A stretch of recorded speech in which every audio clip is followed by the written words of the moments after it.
Oke, teman-teman, kita lanjutkan ya pembahasan terkait perubahan kepemilikan. Masih tentang perubahan kepemilikan. Jadi sengaja Pak Eci agak panjang dalam penjelasannya karena semoga dengan penjelasan yang agak panjang bisa menanamkan konsep-konsep yang penting ya untuk dipahami ya seperti itu. Nah, terutama terkait dengan penjualan sama pembelian dari si saham ya. Tambahan saham, tambahan kepemilikan oleh si induk. Nah, sekarang yang bagian yang paling gampang dari perubahan kepemilikan ya, mungkin nggak akan terlalu lama, yaitu tentang demat disposal. Nah, demat disposal itu apa? Nah, ini ceritanya gini. Jadi, ketika perusahaan dia adalah emiten di bursa gitu ya. Nah, dan dia kalau mau jadi emiten di bursa maka pertama dia harus IPO dulu, initial public offering, seperti itu ya. Nah, yang kedua, kalau masih perlu tambahan modal, maka dia bisa menerbitkan right issue atau menerbitkan saham tambahan. Nah, saham tambahan ini ya, jadi dikasih tahu dulu nih ke para pemegang saham yang lama gitu ya. Nah, kalau misalkan Pak Eci membeli Net TV nih ya, yang lagi happening kan Net TV ya. Nah, jadi sama Om Belvin dipompom tuh ya. Nah, berarti pada saat IPO ya membeli, misalkan saya beli saham Net TV. Nah, kemudian ketika nanti tahun depan, misalkan tahun 2023 ya, Net TV melakukan right issue, ya menerbitkan saham tambahan, butuh modal lagi karena kan ruginya masih 600 miliar nih tahun kemarin, tahun 2021.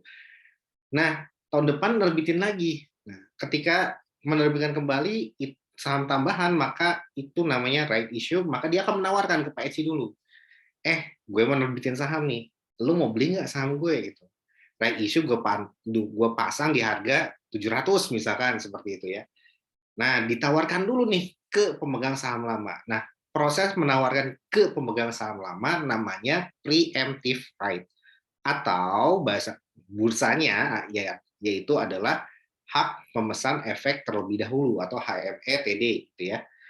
Nah, kalau ternyata gitu ya. Jadi pada saat right issue, nah kemungkinannya ada banyak. Pertama, saya pemegang saham lama nggak mau beli. Kenapa? Kemahalan 700. Lu berani jual di 700, gue gitu ya.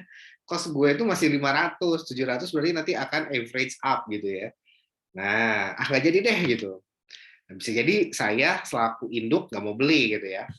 Nah, atau gitu ya, sehingga saya tidak memanfaatkan HMETD tadi, hak pemasan efek terlebih dahulu, atau tidak memanfaatkan preemptive right. Ya. Nah, seperti itu. Atau saya memanfaatkan preemptive right gitu ya. Nah, tapi tidak banyak gitu. Nah, seperti itu. Nah, kalau ternyata saya tidak memanfaatkan preemptive right, maka namanya adalah demat disposal. Artinya, saya akan kehilangan persentase kepemilikan, gitu ya. Kalau Net TV menerbitkan sahamnya banyak, gitu ya, maka saya akan kehilangan, gitu ya. Kenapa? Karena pembaginya nanti akan lebih besar. Kan kepemilikan itu adalah jumlah saham yang saya miliki dibagi dengan number of share outstanding. Nah, kalau number of share outstanding-nya lebih banyak, berarti saham yang saya miliki adalah tetap, maka ya udah tuh pasti ya pembilang penyebut, pembilangnya lebih tinggi, pembilangnya tetap, penyebutnya naik, otomatis akan turun kepemilikannya. Nah, seperti itu. Nah, di sini ada beberapa bentuk hilangnya kepemilikan induk atas anak ya. Pertama, karena misalkan induk tidak memanfaatkan HMETD atau preemptive right ketika si anak menerbitkan right issue gitu ya, atau gitu anak perusahaan menjual lagi sahamnya ke pihak luar gitu ya. Nah, artinya apa? Artinya ya pokoknya ada transaksi negosiasi gitu. Biasanya ada di pasar negosiasi ya. Nah, kemudian yang ketiga, terdapat pemegang surat berharga anak perusahaan yang mengexercise stock warrant atau stock option sehingga persentase kepemilikan induk berkurang. Nah, ini masalah juga nih. Biasanya suka ada warrant atau options gitu ya. Nah, warrant juga diperjualbelikan. Artinya apa? Warrant itu adalah kontrak di mana saya bisa membeli saham di bawah harga pasar gitu ya. Misalkan harga pasar Net TV 500, saya beli di bawahnya gitu ya. Di bawahnya di harga 300 atau 400. Nah, itu namanya warrant. Ya, kalau saya mengeksekusi warrant tersebut, maka mau tidak mau, ya, si S akan melakukan right issue secara paksa gitu ya. Nah, karena itu sudah terikat kontrak. Gitu. Nah, sehingga apa? Jumlah saham yang beredar makin bertambah, kepemilikan makin berkurang gitu ya. Nah, seperti ini. Nah, yang ada di contoh ini adalah deemed disposal ketika melalui penerbitan right issue ya, dan di sini induk tidak ikut serta ya dalam right issue tersebut. Nah, sehingga nilai persentase kepemilikannya menjadi turun. Nah, gimana cara kita melakukan jurnal atas transaksi tersebut ya? Nah, untuk disposal sampai yang nanti terakhir terkait dengan perubahan kepemilikan, Pak Eci tidak akan menjelaskan pakai Excel ya, udah aja langsung ini aja sesuai dengan apa yang sudah dijelaskan di bukunya Bu Iin. Jadi penjelasannya ini kalau yang di Excel itu menyangkut dari jurnal P sampai eliminasi gitu ya, yang dilakukan oleh P juga ketika mau menyusun neraca konsolidasi. Nah, kalau di pembahasan deemed disposal dan seterusnya, ya langsung aja biar singkat ya. Bagaimana jurnal yang dibuat oleh P. Eliminasinya gimana? Silakan pikirkan oleh kalian ya, karena sudah ada contohnya pada video pembahasan sebelumnya, maka logiknya sama aja, tinggal dimainin aja ya. Oke, kalau gitu kita otak-atik lagi Excel, kita coret-coret si PPT-nya. Oke, nah kalau dalam hal ini maka P memiliki contohnya ya 600.000 dari 1 juta lembar saham S ya, maka 60%. Nah, nilai tercatat S adalah 120.000 ya, goodwill-nya adalah 25.000. Nah, artinya apa? Artinya ini nilai tercatat S ini berarti udah nilai 100%-nya ya. Seperti itu. Dan S di sini ya ini 100%-nya ya. Ada sedikit perubahan dari bukunya Bu Iin. Kalau di bukunya Bu Iin ini goodwill-nya adalah goodwill yang apa ya? Yang si P ya. Jadi goodwill si P harus di 100% kan dulu gitu ya. 100% berarti 100 per 60 dikalikan dengan 25. Nah, tapi di sini Pak Isi mengoreksi ya, biar biar enak gitu dan juga mudah cara berpikirnya gitu ya, maka di sini tidak tidak di 100% kan, karena sudah dalam bentuk 100% ya. Oke, dan perbedaannya nanti ada di bawah ini ya, di tabel ini nanti agak sedikit berbeda. Oke, tapi nanti hasilnya tetap sama aja. Oke, kita lihat. Di sini pada dasarnya P memiliki 600.000, 60% ya, nilai tercatatnya 120 dan 25 ya, berarti di sini 120 dan 25 ini sudah 100%, berarti 145. Ini 100%-nya ya. Jadi ini adalah cost ya, cost yang dibayarkan oleh si P untuk membeli saham si S ya. Tapi ya ini sudah termasuk goodwill gitu ya. Kalau book value-nya kan hanya sekitar 120 saja. Oke.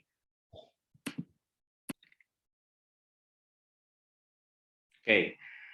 Sekarang S kembali, kita lanjutkan ya. S kembali menerbitkan 500.000 lembar kepada investor baru senilai 80.000. Ya. Nah, artinya apa?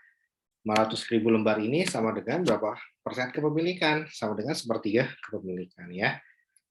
Nah, berarti totalnya sekarang menjadi 1.500 ya. Nah, ini. Oke. Nah, kepemilikan P berapa? Karena P tidak membeli berarti 600 dibagi dengan 1,5 sama dengan 40%. Yang tadinya 60% menjadi 40%. Nah, ingat P tidak melakukan pembelian saham ya. Dari 500.000 right issue ini tidak beli si P ya.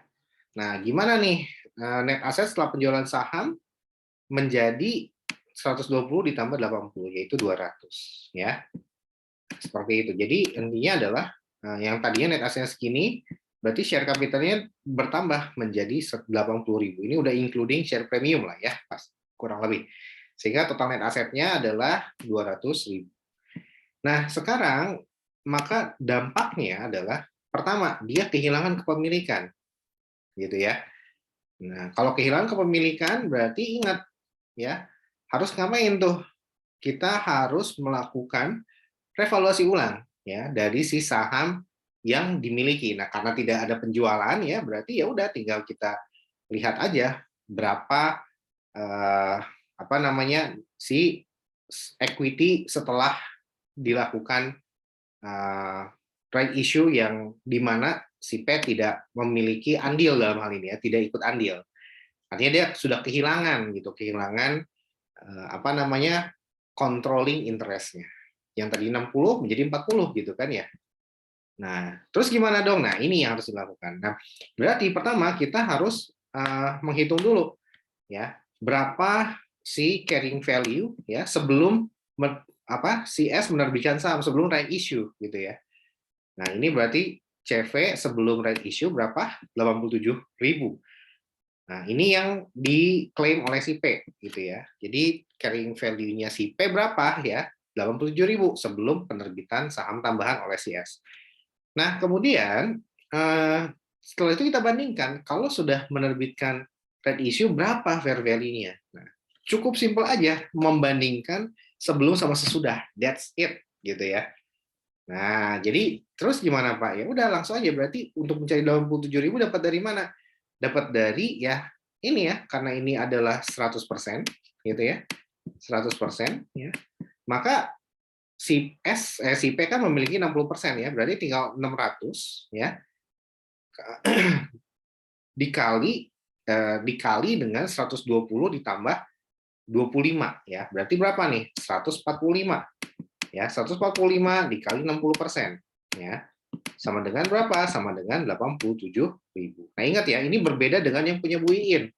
Ya, kalau yang punya Bu Iin, goodwill-nya ini adalah goodwill si S gitu ya. Goodwill-nya goodwill si S.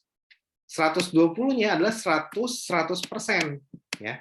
Kok goodwill-nya si S, goodwill-nya si P gitu ya. 100% kepemilikan, sedangkan goodwill-nya adalah goodwill si P, which is P itu tidak 100%, tapi adalah 60% kepemilikan. Ya.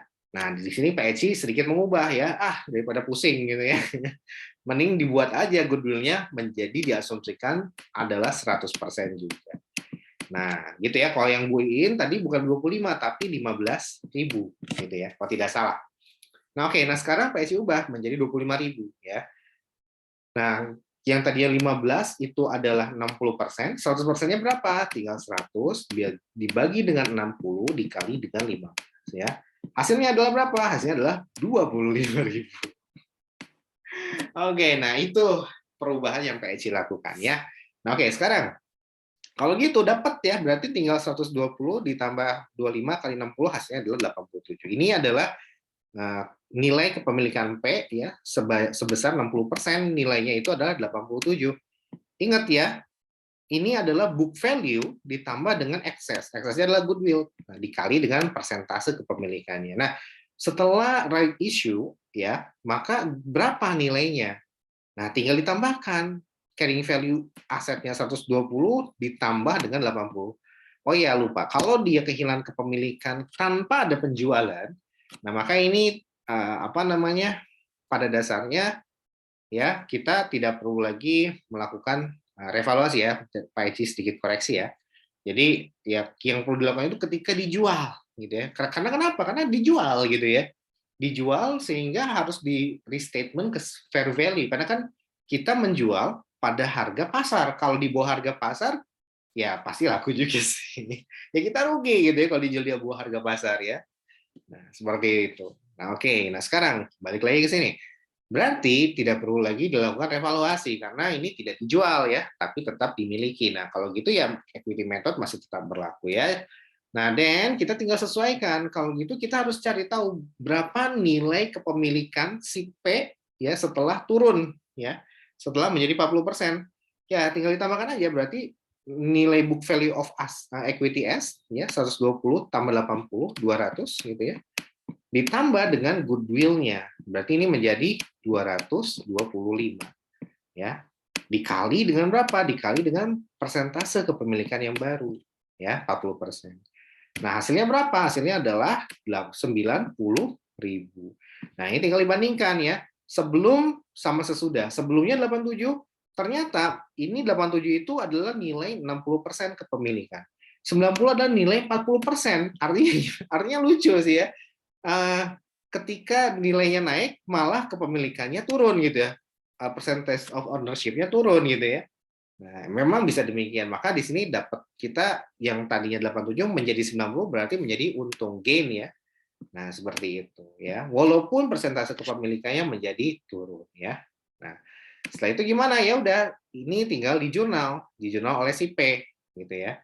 Nah, si P-nya adalah investment pada gain on disposal of investment sebesar 3.000. Nah, ini jurnal yang dibuat oleh P. Nah, sekarang jurnal eliminasinya gimana? Nah, karena dia sudah kehilangan kepemilikan ya, controlling interest ya, kita asumsikan ya agar lebih mudah, kalau di bawah 50%, maka ini dinamakan kehilangan controlling interest ya, kehilangan hak kendali ya, hilang hak kendali.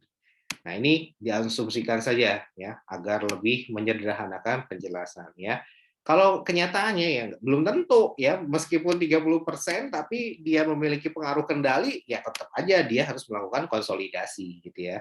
Kalau di kenyataan ya berdasarkan fakta dan berdasarkan kondisi real sehingga bisa fleksibel. Tapi kalau untuk pembelajaran ya kita asumsikan biar gampang, kurang dari 50% maka hilang kendali. Nah, kalau dia hilang kendali, maka kapan hilang kendali? Let's say 31 Desember gitu ya. Dibeli per tanggal 1 Januari 2021.